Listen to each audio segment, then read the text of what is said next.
Hello YouTube, my name is Zayn26 and today I'm going to show you my monster spawner. It has taken me about 3 weeks to build this, mostly because it uses a lot of redstone circuitry. You may remember me mentioning it previously on my water bug glitch video. And this is my water bug glitch, by the way. If you never saw the video, the water is going up and that's the glitch. So now I am going to show you my monster spawner. And yes, it is that big. Let's switch my speed to 5 and I will show you the entire thing. It is really big. And most of it's hollow. I don't know why I made it this big, I just wanted it to be like cubic type deal. So yeah, I'll explain what this little box is right here later. The rest of this is just it's just random stuff and shape distortions. So yeah, this is the roof. I built it out of glowstone because it's very dark in there, obviously, since the entire thing is covered with obsidian on a roof. This is glass for getting rid of monsters that go up into that little tower down there. So I am going to show you how it works. Now the first thing you gotta know is I originally built this to be a music disc harvester, and that is what it does. It also spawns a lot of monsters, and I've realized after finishing it that it gets a lot of drops, and it drops them down that hole, which was designed for creepers because of the water currents. So this is the starting room. There is a off and on switch. This goes down to the maintenance and the upper level above me. These 4 lights are fault lights. This is why it was took so long, because I was basing it on redstone. So they are different sectors, and if you look closely you can see that sector 1 has a comma, a period, and then 2 periods on the bottom. Sector 2 has 2 periods, a comma, then a period, and so on and so forth until you get to sector 4. Each sector has a dirt roof, and the dirt roof is right there. That is the monster spawner itself, above that dirt roof. Now, these little rings of obsidian have redstone on them. When a creeper explodes from a skeleton shooting it, or some other casualty, it will explode, destroying this 1 block thick roof and destroying this redstone. You will notice that there are no monster sounds because I am in peaceful, so I do not break anything until I want to show you how it works. This is sector 1, 2, 3, and 4. You may have seen these little pressure plates. Those are for activating it. I will do a full redstone deal after I have showed you how it works. So, this is upper level maintenance, so I will show you what it looks like upstairs. This is what it looks like inside the giant box. This is a little starting point.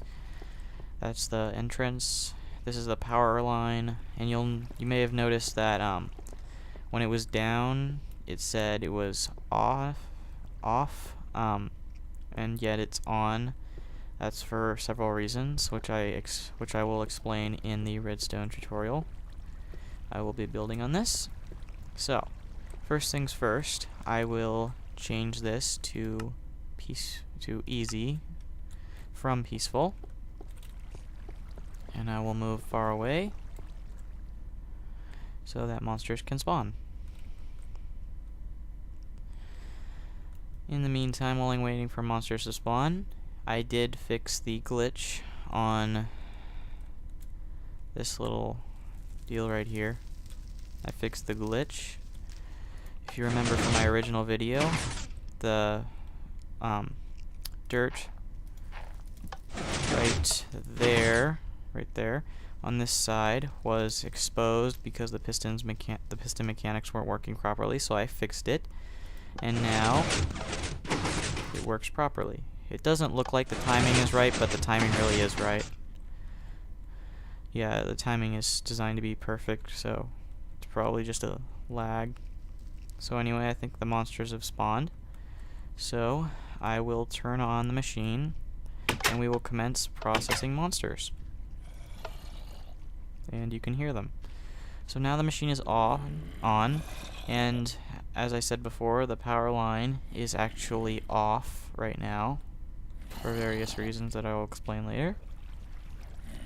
This is the upper level, and before I go up there, I'm going to show you where the monsters are collecting since it was off earlier. Normally when it is off, the machine will collect monsters in this little bin here, and then when it's on, those little pistons release and monsters will flood. And that is freakishly coincidental timing. So now I will go up there into that little observation room, and I will show you how this thing works.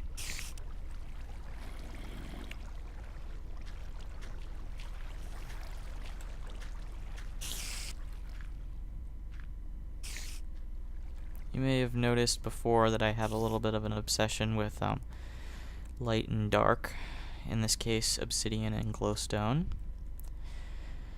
So yeah, that section right there with the diamond block and the gold block is to tell me exactly where the skeleton dump is, so I can use the skeleton to kill the creepers and get their music discs. This is the dump, just the standard dumping mechanism. It dumps them out of this little bin, and like I showed you before, this will fry any of the monsters that get in there, and I think it might be sunset or something, so I will change that.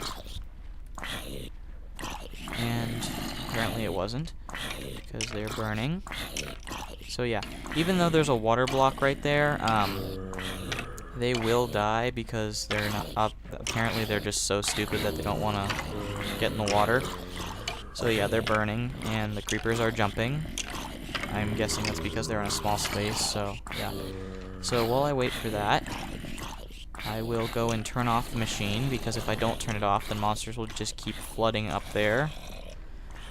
And I know it could have been better designed so that I could put a power switch up there too, but I never really thought of that, so I just didn't do that. Also, spiders do spawn. I never put half blocks in. By the way, the spawner's on the other side of this wall. Yeah, so they do spawn.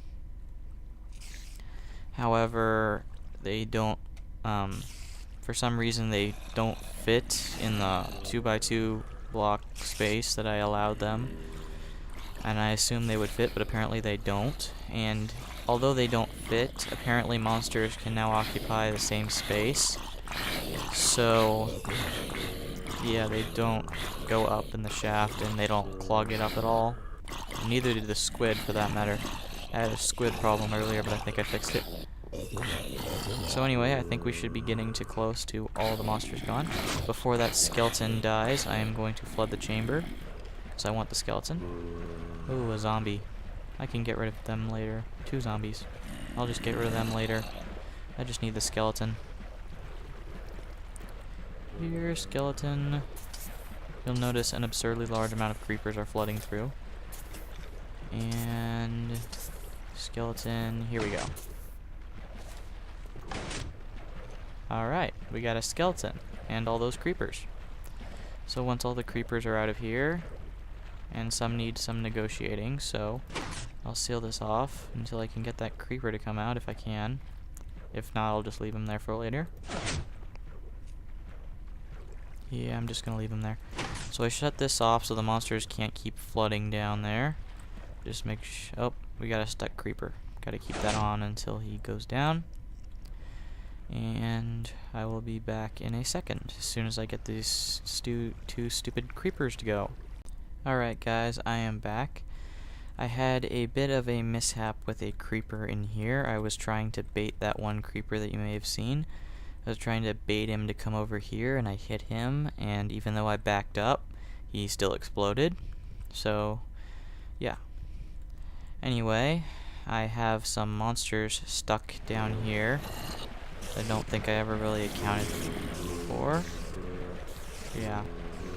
Anyway, that's where the monsters are collecting.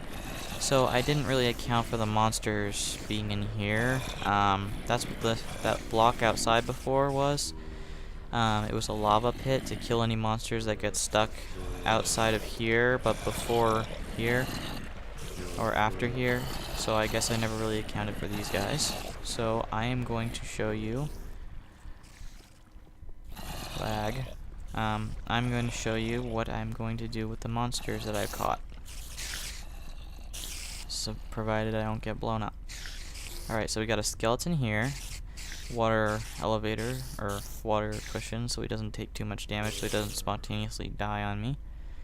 Next thing we got is this guy.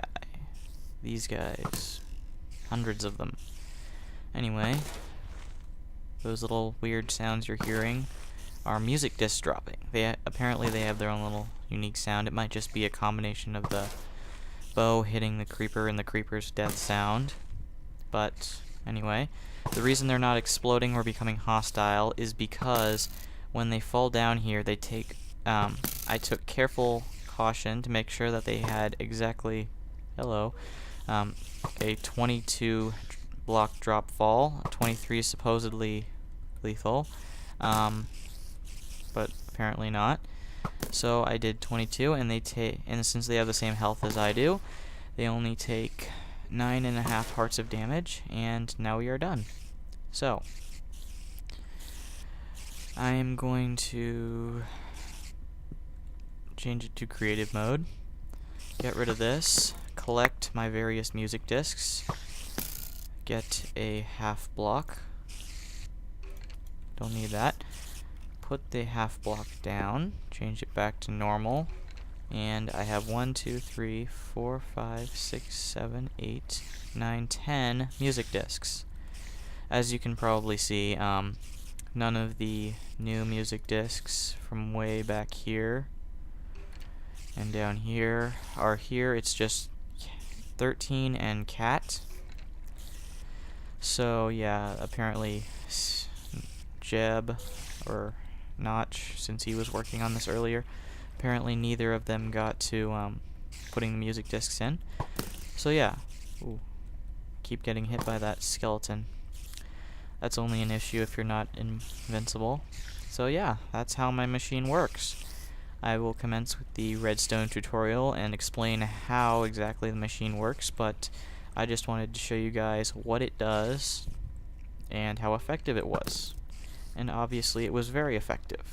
All I had to do was keep the machine going, and I would have gotten a ton of music discs. Even now, I only need 2, gold one and a green one, Cat and 13. I only really need 2, but I can get as many as I want, since in a future update they're gonna probably make all the music discs available, so I want as many creepers as I can get my hands on. By the way, if you're wondering, you can only get music discs if a skeleton kills a creeper, and if the creeper has more than half a heart of health left, or I'm not exactly sure how much damage the Skeleton Zero does, but if it has too much health, it'll explode, because it's assuming that the skeleton is a player and attacking it, so it will explode unless it has a sufficiently low health. So yeah, this has been Zayn26, and I will see you guys in my next video on my redstone tutorial on how this thing works. See ya.